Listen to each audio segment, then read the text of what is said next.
आप देख रहे हैं अनहोनी।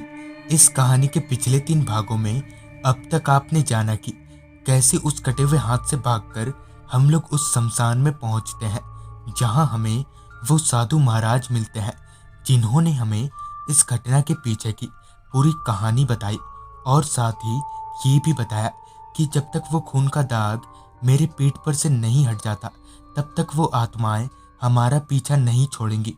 उस दाग को कंधे पर से हटाने की उन बाबा जी ने एक तरकीब बताई। अगर आपने इस कहानी के पिछले 3 भागों को अब तक नहीं देखा है तो देख लें। वीडियोस की लिंक आपको नीचे डिस्क्रिप्शन बॉक्स में मिल जाएगी। दरअसल बाबा के मुताबिक उस भूतिया गांव के पीछे से एक नदी बहती है, जहां हमें रात के 2 बजे से 3 बजे तक के बीच में उस नदी में जाकर वहां के पानी से मेरे पेट पर लगे खून को धोना होगा। तब जाकर ही वो भटकती आत्माएं हम दोनों का पीछा छोड़ेंगी। इससे पहले कि मैं बाबा से और कुछ पूछ पाता कि उन्होंने कहा, ये खून और किसी पानी से नहीं छूटेगा। तभी मैंने अपनी हाथ घड़ी में वक्त देखा।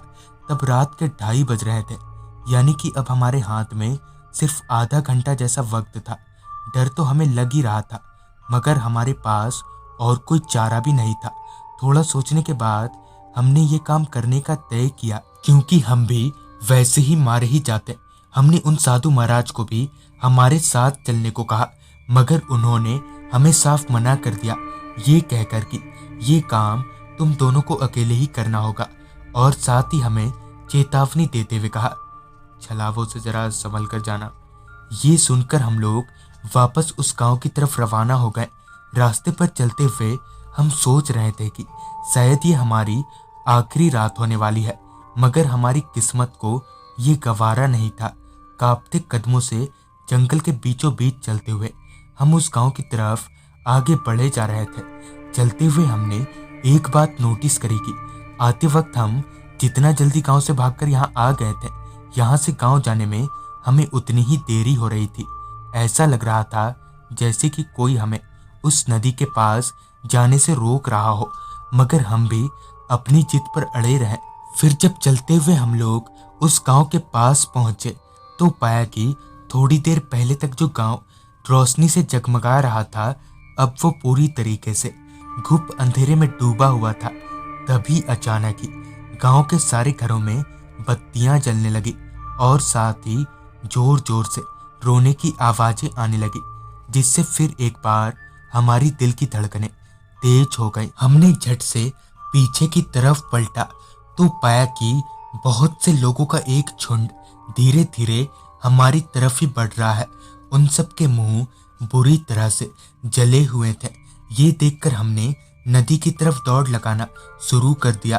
भागते भागते हम लोग बार बार पीछे की तरफ देख रहे थे। वो भयानक लोग भी हमारी ही तरफ भागे आ रहे थे। फिर जब हम लोग उस नदी के पास पहुंचे तो फिर से हमने एक बार पीछे की तरफ पलटा तो देखा कि अब वो सारे लोग हमारे बहुत ही करीब आ गए थे।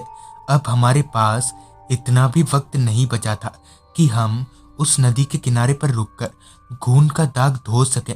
लिहाजन हमने उस नदी में छलांग मार दी।